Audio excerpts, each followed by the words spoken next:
Sa nakaraang video ay natapos tayo na kung saan ay sinasabi ng isa na nalaman nila sa kanilang ginawang imbestigasyon na ang batang kung tawagin ay Yonjuka, ay naitalaga ng Shattering Demon Lord bilang ang second in command ng Bandit Union, at siya ay ang bagong Head Sentinel. Sa isip naman nito na ang walang kwentang Shattering Demon Lord ay nagtalaga ng isa lamang bata bilang ang second in command at ang bagong Head Sentinel ng Bandit Union, at hindi siya makapaniwala para sa bagay na iyon. 20 taon na ang nakakalipas, ang Lord ng Yazo Galaxy Estate at ang 100-headed demonic king na si Jin Gaiong, siya ay minsan na naging top master sa kasama ng 3 elder ng Bandit Union, kaya naman nang matapos na gawin nito ang pakikipagtanggali sa iba pa, ay tinanong nito ang Shattering Demon Lord kung anong masasabi nito sa kanyang mga nakita. Matapos ay malakas nitong sinabi na siya si Chief Jin Gaiong ay nagawang mapatunayan na siya ay ang pinakamalakas sa 3 bayani ng Bandit Union, kaya naman ay ngayon ay nais niyang italaga siya nito bilang ang second in command, dahil wala nang iba pang mas karapat dapat sa pagiging sentinel ng Bandit Union kung hindi siya lamang. Sinang-ayunan naman ito ng pinuno ng Bandit Union at sinabi na totoong siya nga ang pinakamalakas sa mga bayani ng kanilang Bandit Union, subalit sabi nito na masyado pa siyang malayo para maging isang second in command ng kanilang Bandit Union. Sa nangyari ay nagtataka naman itong nagtanong na kung ano ang ibig nitong sabihin sa kanya, dahil hindi ba niya nagawang mapatunayan ang kanyang lakas sa isang labanan na nais niyang mangyari. Tinanong naman siya nito na kung pagpapatunay ba ang kanyang nais na malaman. Matapos ay inutusan siya nito na tignan niya ang kanyang sarili. Dahil sa naglakas ito ng loob na makipag-usap ng ganito habang ang itsura ay parang isang pulubi na punit-punit ang damit, bukod pa doon sabi nito na ang second in command ng kanilang Bandit Union ay para sa kanya ay dapat na malakas upang magawang matapatan siya, at tanging mga bayani na maliit lamang ang agwat sa kanya ang nagawa lamang niyang matalo, kaya naman ay tinanong niya ito na kung ano ang pagpapatunay na sinasabi nito sa kanya. Sa nangyari ay nakaramdam naman ito ng galit dahil sa kanyang mga narinig, kaya naman sinabi nito na kahit na ano pa man ang naging proseso ay kapag nagawa niyang manalo, ay hindi ba dapat nitong tupadin ang kanyang mga sinabi, dahil ang tanging kondisyon lamang ay ang manalo laban sa mga ito. Kaya naman ay tinanong niya ang pinuno na kung kailangan ba niyang patunayan ito sa kanya ngayon na mismo, na siya ay talagang karapat-dapat na tao na may kakayahang makaabot sa kanyang level. Sa nangyari ay napangiti naman dito ang pinuno, kaya naman ay nagpalabas ito ng malakas na aura at sinabi na nagugustuhan niya ang kanyang determinasyon, subalit sabi niya na mukhang hindi pa nito alam kung saan siya dapat na lumugar.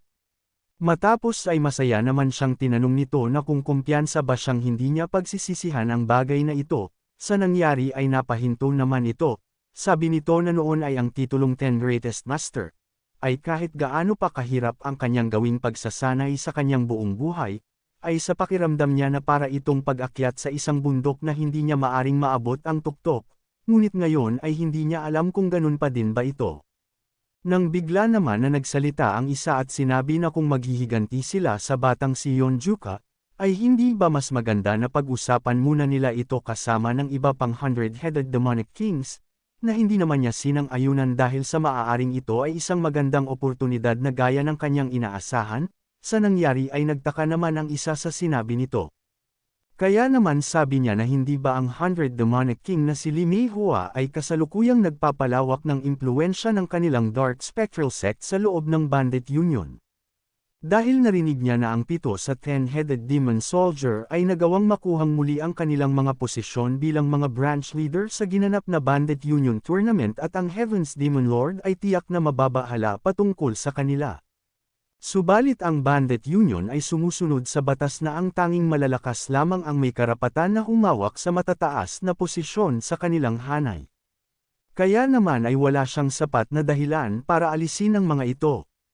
Sabi pa nito na ang Shattering Demon Lord at para sa patungkol dito, ay matagal na hinanap ang karapat-dapat para sa second in command bilang ang head sentinel ng Bandit Union, ngunit ngayon ay ang matandang iyon ay hindi nakahanap ng kandidato na makakaabot sa kanyang pamantayan, subalit sabi nito na kung ang batang ito na si Yonjuka ay nagtataglay ng mga kakayahan na nararapat sa isang head sentinel, ay ang kanilang mga 10-headed demon soldier ay hindi magagawang makatagal laban sa kanya.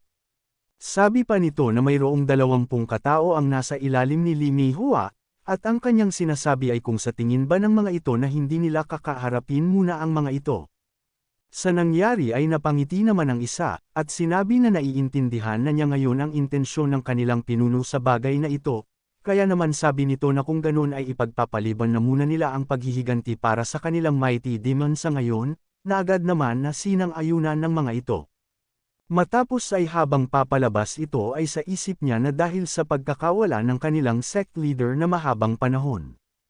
ay ang mga totoong humahawak ngayon ng Dark Spectral Sect ay ang malalakas na 7 mighty 100-headed demonic kings, kaya naman kung ang kanilang sect leader ay mananatiling wala, ang isa sa 100-headed demonic king ay ang magiging bagong pinuno, at hindi na din magtatagal bago magawang madamina ng kanilang Dark Spectral Sect ang buong mundo ng martial world, at habang nasa isip niya ang hinaharap, ay mas matalino na panatilihin ang alamin ng lakas ng iba pang mga demonic king. Nang bigla naman itong napasabi na nais niyang malaman kung gaano na ba kalaki ang nagawa ng batang si Yonjuka, kaya naman ay matapos na maisip ito, ay agad naman na siyang kumilos patungo sa kinaroroonan nito. Kung umabot ka na sa parte ng video na ito ay maari lamang na i-click ang like at super thanks sa baba bilang pagsuporta. Maraming salamat. Sa kabilang banda naman sa Henan Province Zhengzhou, ay tinanong ni Yonjuka si Ximyanggak na kung ito ba ang lugar na tinatawag nitong kanyang lugar na kinalakihan, na agad naman na sinang-ayunan nito at sinabi na gumugol siya ng ilang dekada sa pagtira sa lugar na ito. Sabi pa ng ating bida na naalala niya na may nasabi ito patungkol sa Three Devils of Henan o ano pa man ito, na mayabang naman na sinang-ayunan ng matanda at sinabi na noon ay ang kanilang martial arts skill ay hindi ganun kaganda, ngunit nagawa nilang turuan ang mga mayayabang na order sect ng isa o dalawang pagtuturo sa mga ito. Sabi naman dito ng ating bida na sa tingin niya na hindi na nito pa kailangan na tanungin ang kasunod na nangyari, dahil sa nagkaroon nito ng madaming mga kaaway, kaya naman ay siya ngayon ay nagtatago sa kanyang suot na bamboo hat. Sabi naman ni Yanggak na kahit nakilala ang lugar na ito bilang isang paraiso para sa mga martial artist, at minsan ay ang kahit na ang mga 10 greatest master at ang iba pa ay madalas na makikita sa lugar na ito.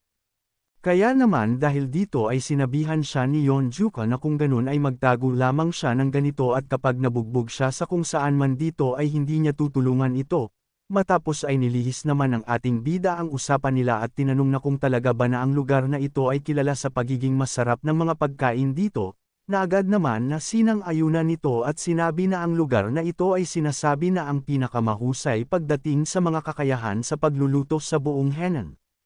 Sabi naman ni Yonjuka na ang lugar na ito ay totoong napakalaki ngunit sa tingin niya ay mukha itong lugar ng parausan. Sinagot naman siya ng matanda at sinabi na ang lugar na ito ay kilala bilang ang Courtesan House, ngunit ang tavern nito ay talagang walang katulad. Sabi pa nito na base sa kanyang pagkakatanda ay ang tavern na kanyang tinutukoy ay nasa first floor ng lugar, at para sa pagkain naman ay nasa kabilang banda kaya naman ay kailangan nilang magtungo doon at ipaghahanda siya nito ng pinakamasarap na pagkain at kakaibang alak na mayroon dito. Nang bigla naman na nakita nito ang kakaibang reaksyon ng ating bida, at habang pinagmamasdan siya ni Ximyanggak, ay nagtataka siya dito kaya naman ay agad niyang tinanong ito na kung mayroon bang nangyaring biglaan para magkaganito siya, ngunit habang tinatawag niya ito ay hindi naman nagbabago ang reaksyon ng ating bida. Ang matandang si Ximyanggak ay naguguluhan, dahil magmula nang nakasama nito si Yonjuka, ay ito ang unang beses na nakita niya itong hindi nagawang makontrol ang kanyang emosyon na pagkakabalisa, hindi kahit noong nagawa niyang makaharap ang mga 10 greatest master, at hindi ito nagpatinag ng kahit na kaunting pagkakataon. Subalit ngayon ay ang batang si Yonjuka ay ang itsura nito ay parang isang takot na bata na nakakita ng multo sa kanyang harapan. Kaya naman ay sinundan ng tingin ng matanda ang direksyon at tinitignan ng ating bida, kaya naman habang nakatingin ay napapatanong siya na kung ano naman ang maaring maging dahilan upang ang isang Yonjuka ay tamaan ng takot, na siyang nakatapak sa realm sa hangganan ng kalangitan. Sabi pa nito na ang lugar kung saan siya nakatingin ay wala namang kahit na ano bukod sa dalawang tao na kumakain at nag-uusap. Sa lugar naman ng dalawa, ay habang kumakain si Lady Beck, ay tinatanong siya ng lalaki na kung anong masasabi nito sa lasa ng dumpling sa lugar na ito dahil sa ito ang kanilang specialty sa lugar, at mukhang ang kahit na ang isang Lady Beck ay hindi din nakaligtas sa sarap nito. Sabi naman nito na tama siya na masarap ito at ang amoy ay ganun din. Sabi pa nito na nais niya na may iba ang usapan dahil sa siya ang nakatanggap ng tulong ng kanilang representante, at hindi maganda para sa kanya na i-trato siya ng ganito. Masaya naman na sinabi ng kanyang kausap na wala lamang iyon, dahil sa nasa magandang pakiramdam siya ngayon matapos na malaman na ang lahat ay naging maganda para sa kanya.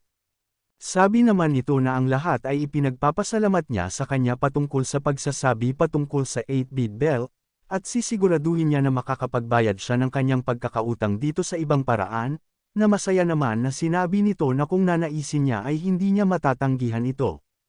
Nang bigla naman niyang tinanong si Lady Beck na kung anong dahilan kung bakit nito napagdesisyonan na makipagkita ng personal sa Moonlight Sage at magbigay ng isang kasunduan, at hindi ba ito ang salarin sa pagkakawasak ng kanilang Crouching Dragon Estate at ang nagwalang hiya sa labi ng kanyang namayapang asawa. Sabi naman nito na hindi madaling desisyon para sa kanya, ngunit napag-isip-isip niya na ang paglaban sa Dark Spectral Sect sa Martial World at ang mamuhay ng walang kahit na anong hirap na dadanasin ay hindi na maasahan pa na pagpipilian. Sabi pa nito na matapos ng kanilang pagkikita, ay naging sigurado na siya sa kanyang naging desisyon. Tinanong siya nito na kung talaga ba nanais niyang ialay sa kanya ang sagradong artifacts bilang alay sa kanilang Moonlight Cult, na agad naman niyang sinang-ayunan. Sabi pa nito na ang gamit ng 8-bit Bell ay totoong nakakaintriga ngunit sa lahat ng iyon ay hinahangaan niya ito sa lakas ng loob upang ibigay ito sa kanilang matalik at sinumpaang kaaway, kaya naman ay agad niyang tinanong si Lady Beck sa kung ano ang kanyang nais, at kung ito ba ay patungkol sa kayamanan.